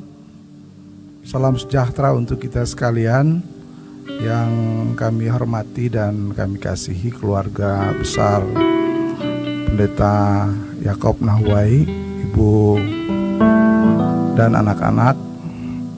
Bapak Ibu sekalian yang saya hormati dan saya kasihi, hadir di tengah kita Bapak Lukman Hakim Saifuddin bersama Ibu mantan Menteri Agama Republik Indonesia. Kami berterima kasih untuk kehadiran Bapak dan turut mengambil bagian dalam duka cita keluarga besar Direktorat Jenderal Bimas Kristen. Dan malam ini tentu kami bersyukur kepada Tuhan. Tadi Pak Pendeta Yohanes sudah menyampaikan bahwa kepulangan Bapak Pendeta Dr. Yakob Nahway adalah bagian dari rencana Tuhan yang besar bagi seluruh kehidupan kita, khusus keluarga Nahway. Pada malam yang penuh duka cita, tapi sekaligus ada sukacita karena Tuhan berkenan bagi semua rencana hidup manusia sebagai tanggung jawab kehidupan bergereja dan berjemaat. Kami keluarga besar Direktorat Jenderal Bimas Kristen Kementerian Agama menyampaikan turut berduka atas dipanggil pulang orang tua kekasih Bapak Dr. Yakob Nahway.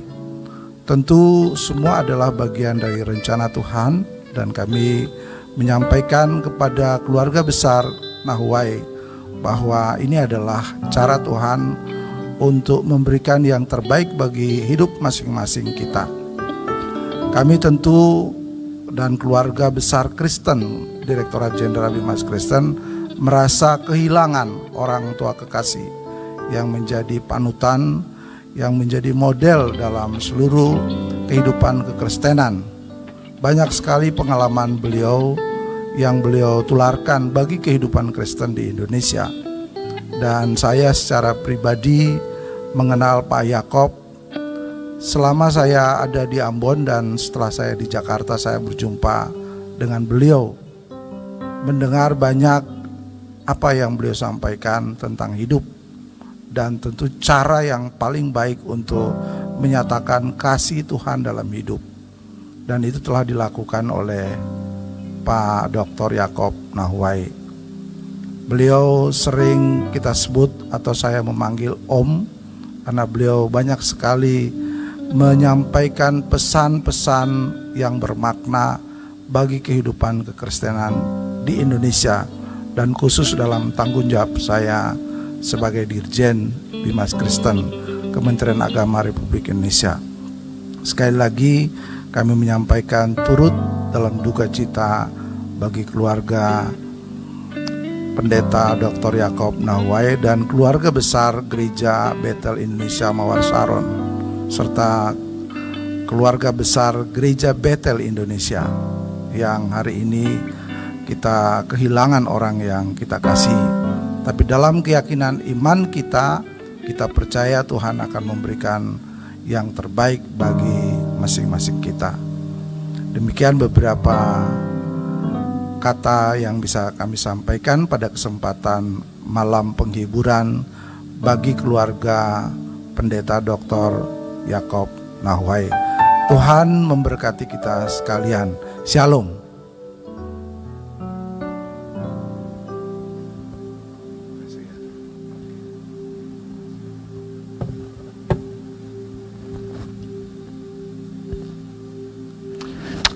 Baik, sebelum kita akhiri ibadah penghiburan kita dengan doa berkat, sambutan terakhir kami persilakan kepada mantan Menteri Agama Republik Indonesia, Bapak Dr. Andes Haji Lukman Hakim Saifuddin. Kami persilakan.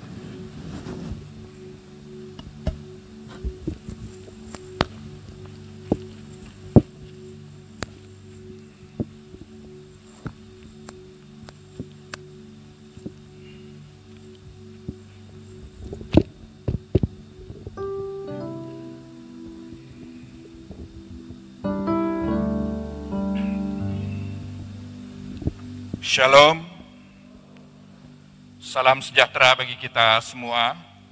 Selamat malam.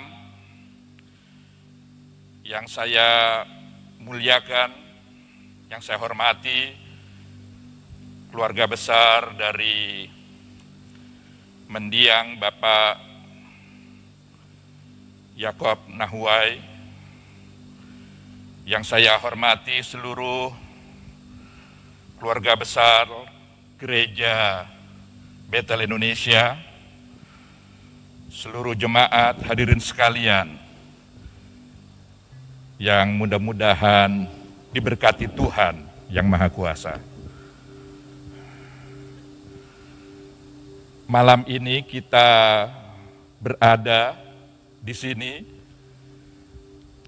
dalam rangka ikut mengantar kepulangan orang tua kita.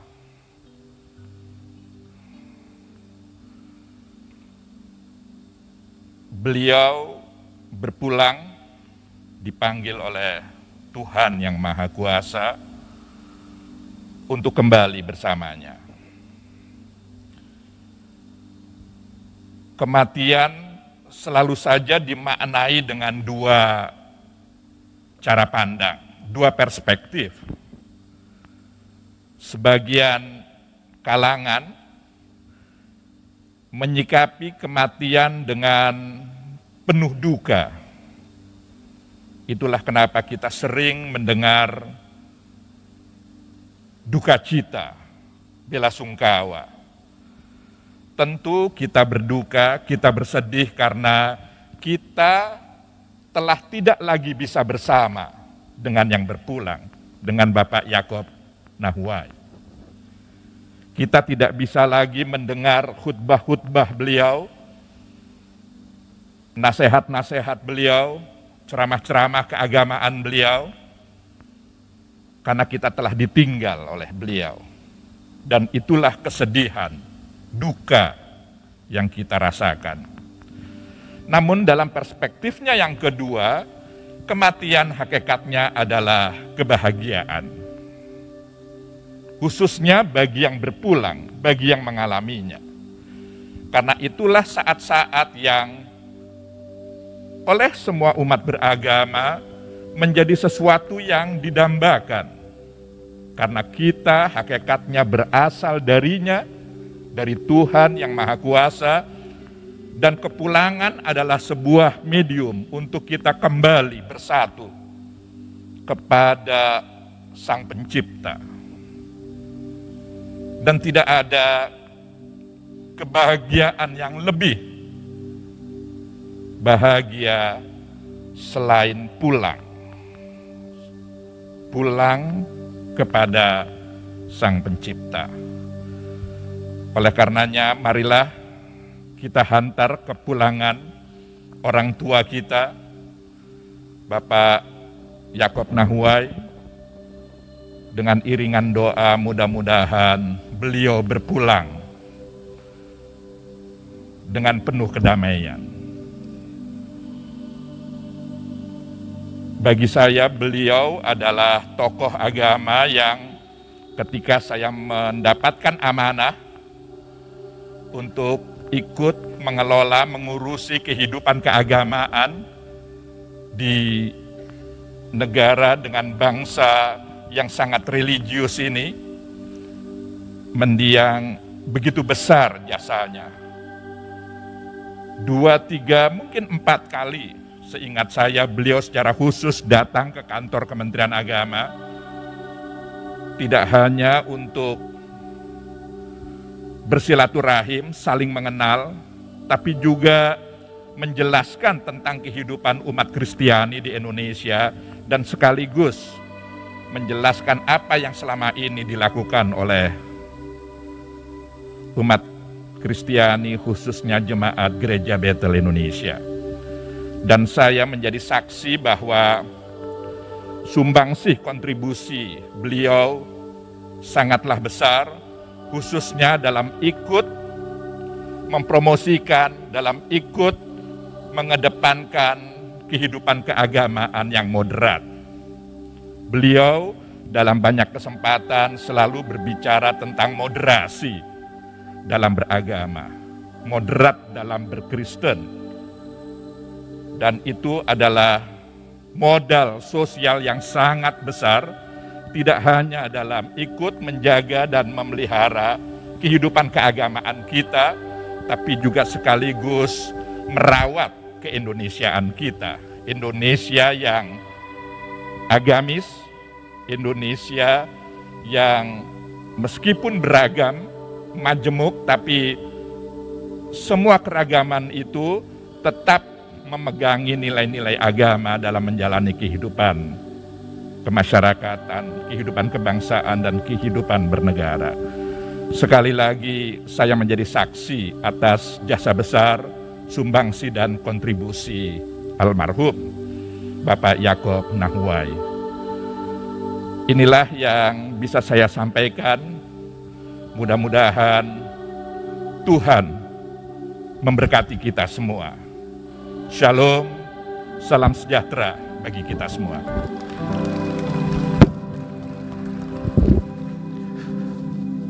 Kita akan menutup ibadah penghiburan kita malam hari ini. Mari sama-sama saya jemput kita semua bangkit berdiri jemaat Tuhan. Nanti hambanya Bapak Pendeta Kiki Cahyadi MTH akan menutup ibadah penghiburan kita malam hari ini.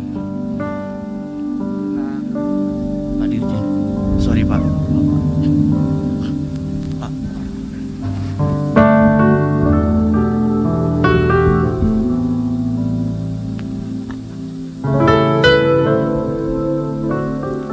Mari Bapak Ibu kita tundukkan kepala, kita berdoa. Kami bersyukur malam ini Tuhan sudah memberkati ibadah penghiburan. Kami percaya Roh Kudus sudah menghibur kami sekalian secara khusus buat keluarga perkabungan.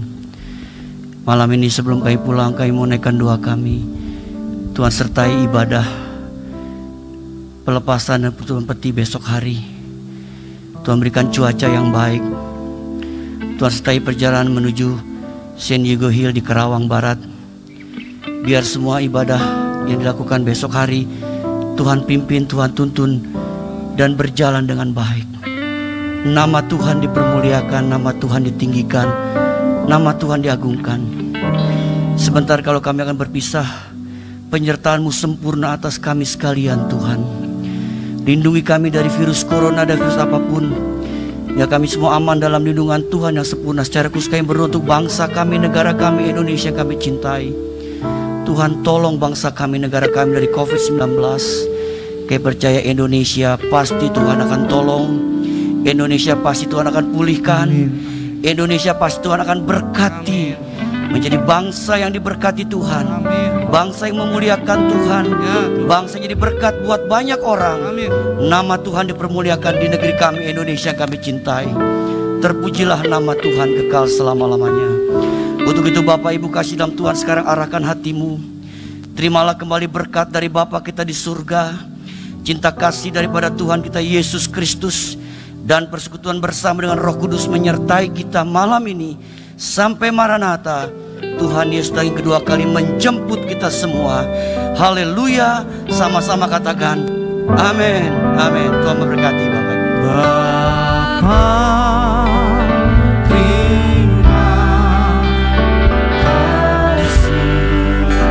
Bapa, terima kasih.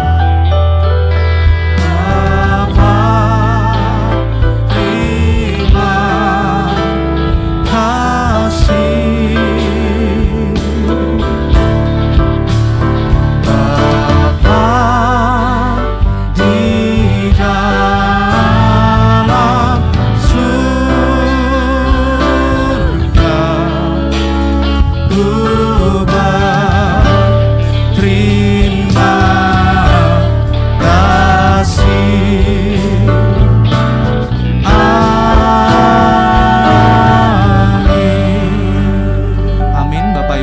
Dipersilakan duduk untuk mengambil saat teduh sejenak.